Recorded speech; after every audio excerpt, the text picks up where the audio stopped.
Hi guys, it's HelixxVR here again, and we've got interview time. Today we've got the creators of Kingdom City Drowning. Their names are Kyle and Barrett. Welcome to the show, guys.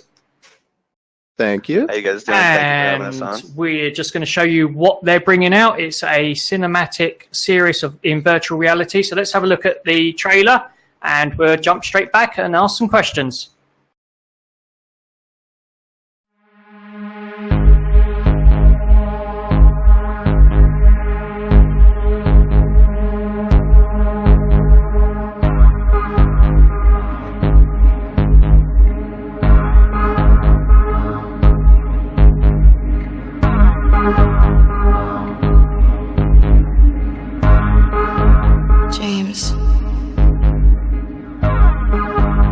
We're all sick down here, James.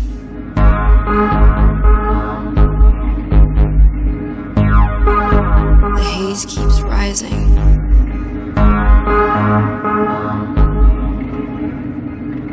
Come back and we'll find a way out of this.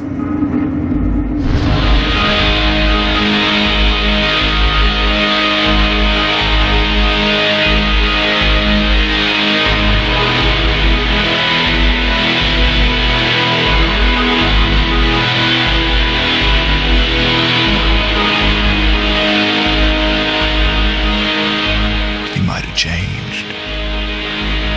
Being in the darkness so long.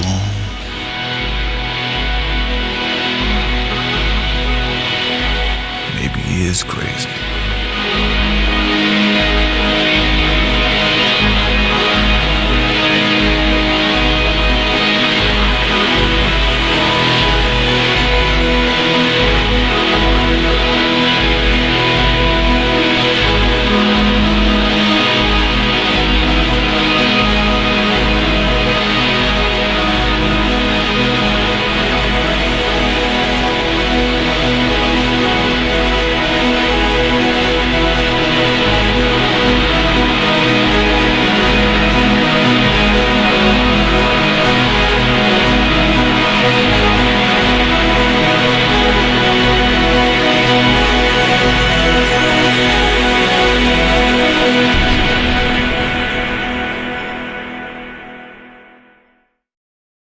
Well, welcome to the show, guys, and that trailer looked absolutely fantastic. Now, this is something fairly unique in VR. So, could you give our audience an overview about what you're actually doing? You want to start, Kyle? Yeah. Well, it's a sort of cinematic VR experience. Is kind of what we've been calling it. I'm not sure if that's accurate or not. But it's basically the viewer embodies the camera, and it's sort of just like a film. I guess it doesn't use the kind of same language as film. We're trying to figure that out now, but yeah, you embody the camera of a film. It's kind of just what we're going for, and we're gonna have like it more episodic to have something you can kind of sink your teeth into.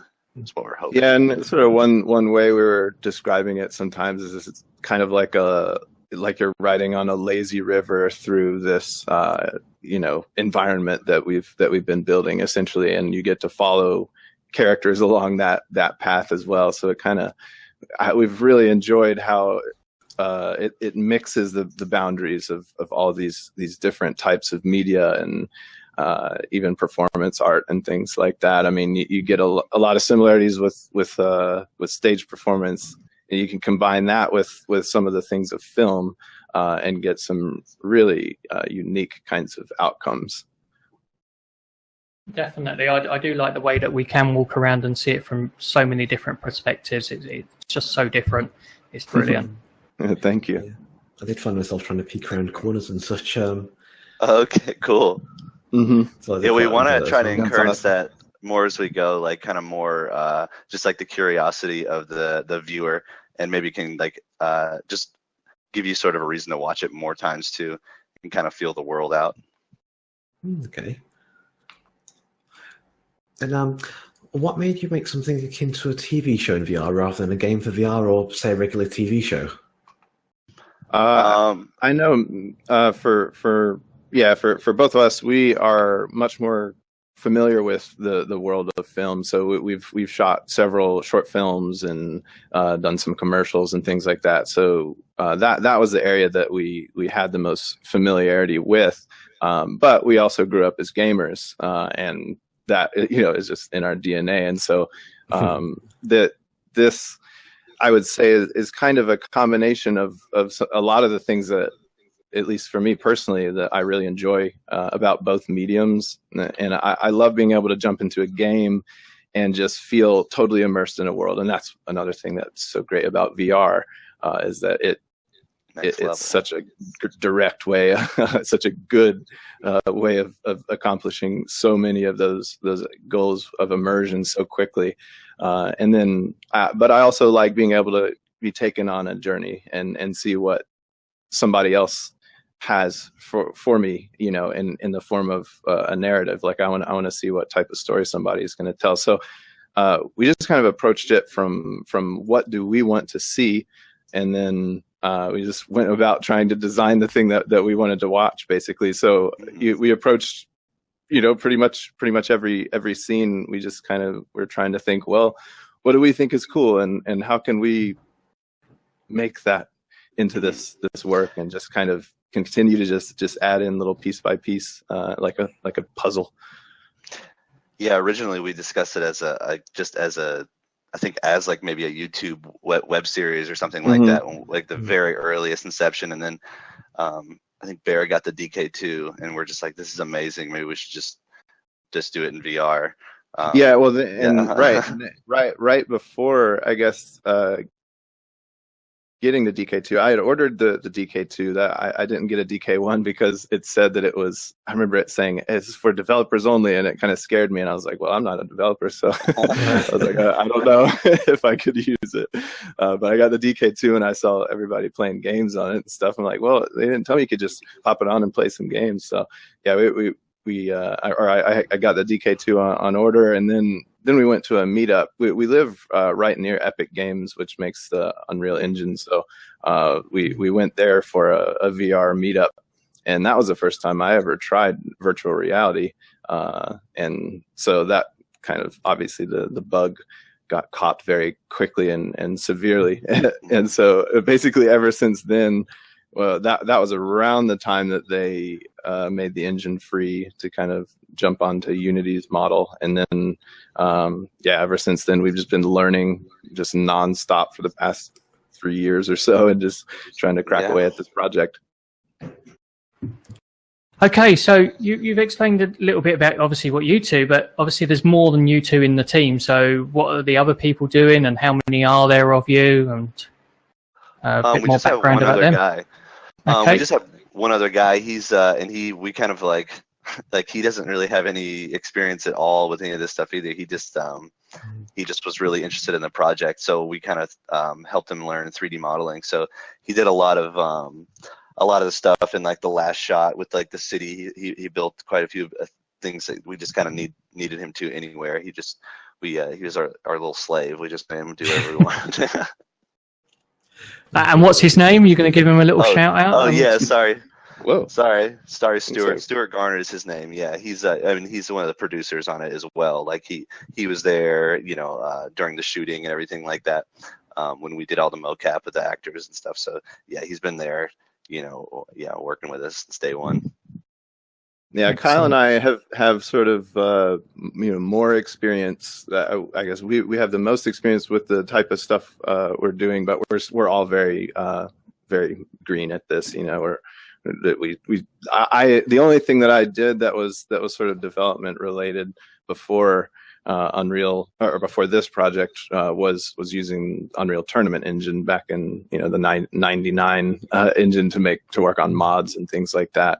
So I had a little bit of experience doing the mapping side of things, but that was ever so long ago. So it was pretty much the case of learning up the ranks of the engine, as it were, to try and learn the pieces that we needed to know to be able to create this type of experience. So obviously us never having, none of us are programmers. So that was another big aspect that kind of led this to be a narrative experience as opposed to a game, because we just, game programming is just something that we felt wasn't going to be an easy one to just jump in really heavy and kind of nail right off the bat. So we felt like creating an experience that has a great atmosphere and just an interesting world and can have these characters that you can.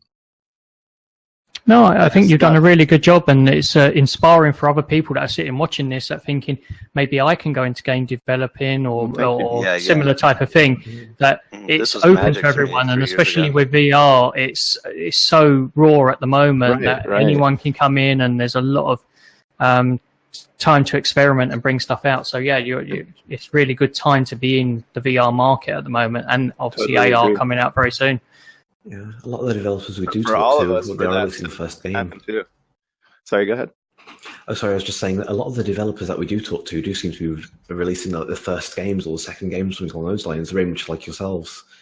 It's I mean, it's great. Yeah, like it's just sparking a lot of imagination. I mean, I felt like when I first put the headset on, I mean, it was destiny, you know, like we had to make something in VR. It was more like that, you know. It just feels like anybody who has some kind of creative urges is going to be really compelled by the types of things you can do in VR, just seemingly just by default, which is just when you start to even put a little bit of time into the where could it go kinds of possibilities, it just seems like that's what I really like about it, because we get to be some of the team that possibly shapes where it goes, and you know, how cool is that? That is very cool. Then, so I was moving on to the next question. How would you say that Kingdoms That You Drowning varies from something like the Monkey King or Henry, which are also both building themselves as cinematic virtual reality experiences? Yeah. You guys showed me Monkey King. I had to go look it up. I wasn't familiar with it before. But Henry I did watch. I feel like maybe one of the bigger things just sort of on the face is obvious, just like more targeted towards like adults and like I guess like cool kids is kind of what we've been saying, like that, and also kind of like it looks like the Monkey King is kind of more like the camera's still, whereas we really want to be able to like move through the world, and like there are certain parts in the show where you'll shrink down within the shot to like the size of like an ant, like 1 minute your normal size, and then you shrink down and it's all done in one take. So just kind of like a lot more just like crazy camera work and stuff like that. I think helps the mood and the atmosphere, and it's like essential to this.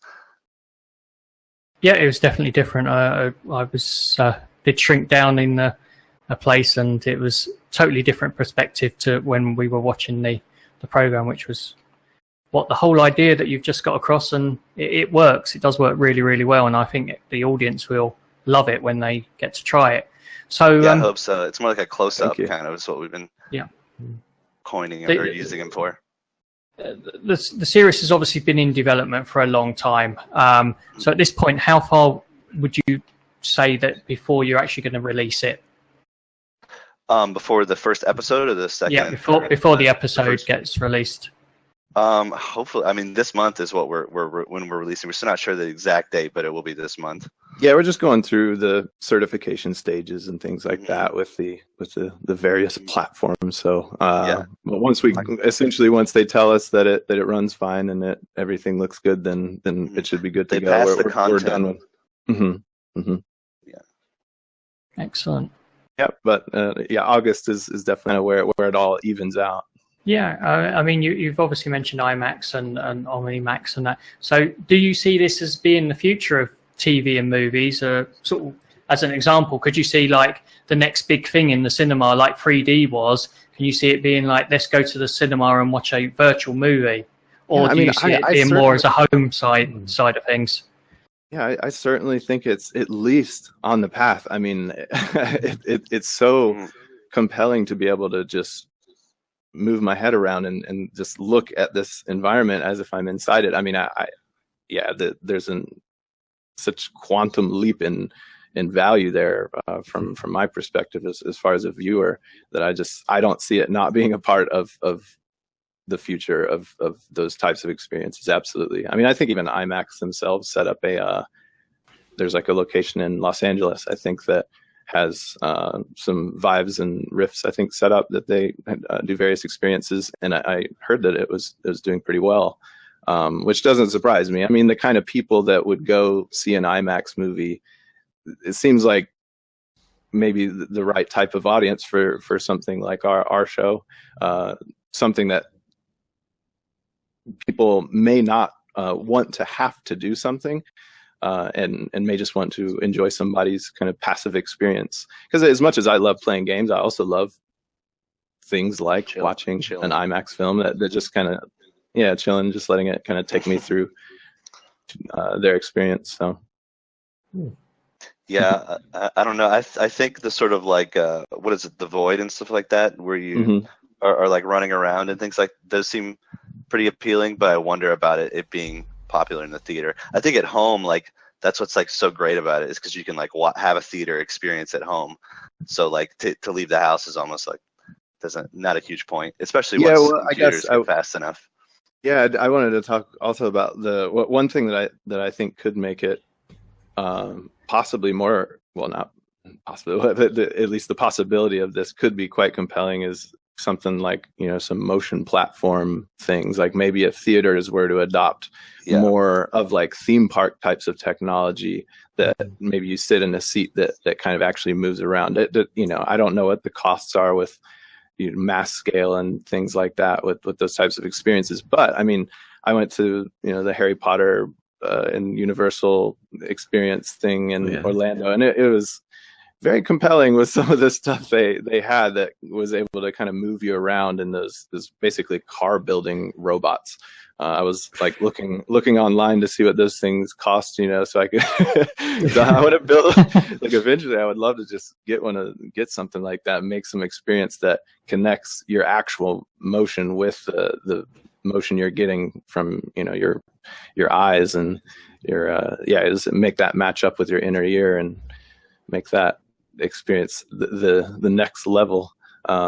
That type of stuff definitely interests me. I have no idea where it might go again, but I'm sort of just in the position where it's like, I mean, we're working on this show without any investment money. It's sort of like we're working our jobs and then working on the show on the side, so we can kind of take some time to dig into some things that may or may not have an end result, but seem kind of cool. Let's have a look at the making of Kingdom City Drowning.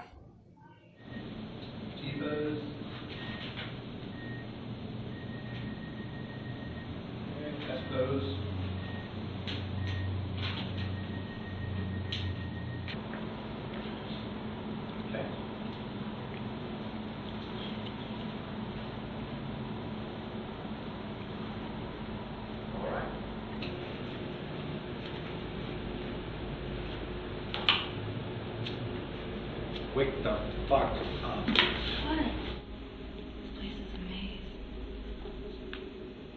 There's a fuck maze. Oh, no shit. No, I got it. I'm sorry. I wasn't gonna come in and shit. I'm sorry. That was my fault. Yeah. James greets you, and then I greet you. Yeah, and then she comes out of the bedroom. Excuse me. I wasn't sleeping. I was praying.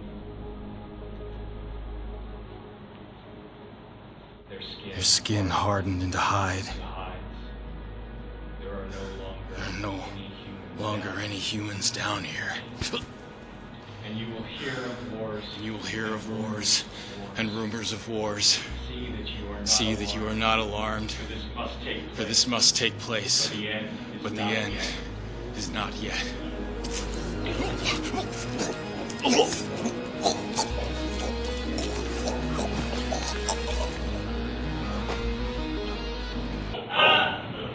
He's not reacting to medicine. I've never seen this before. He's just mean.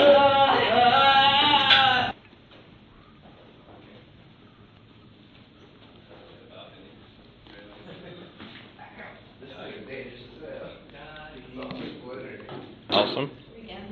Yeah, that's fine. Kentucky, would you mind just walking in the door at the scene? All you gotta do is hang up against the wall. When I say just a white guy, I need you just lean up against the wall, walk forward, and you just kind of split through them, and come in the door. We'll leave this. Yeah, that's fine. Well, I was just doing it right and doing so it's like. What kind of meds are they? Basement. That's why I say let's sell it. Walk with a small fortune. James waking up, burps. Take one. In the cell block. Oh, okay. James wake up in the cell block, take one.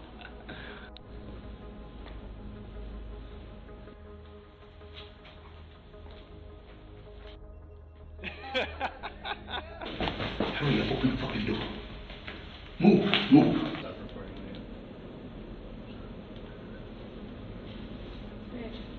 Run. Is that what the old man called you? Sure. Said a lot of wrong things about you.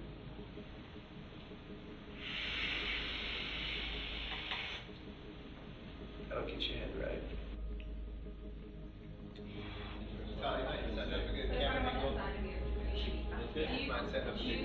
Yeah. Oh, what a good idea. I need you to chill. Oh, yeah, sit down.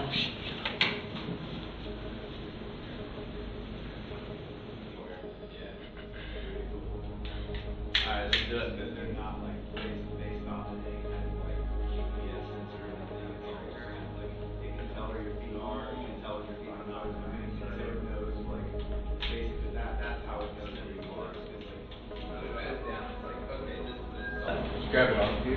well I was thinking like yeah, you can pull it towards me, but it's still kinda like attached to me. Okay.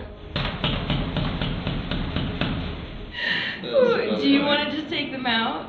Like, okay, how should we do this? I thought you were doing fine. Okay. Yeah. I'm the fuck up. But it's just so hard to do anything. You're like trying to find your mouth. Get a T-pose real quick. And you can call action bear. Okay. And action. Like if you're outside of the range, if she turns, like if she turns quickly, it's just like you're familiar with that. It was me. I'm just around too. Like I try to. Well, and now I know, like, that was the first time, like, I didn't know where she was going. Well, that's okay. You should just do whatever you want to do. Well, thank you very much, Kyle and Barrett, for coming on the show. Thank you. We had a great time. And we really look forward to this coming out, don't we, Eden?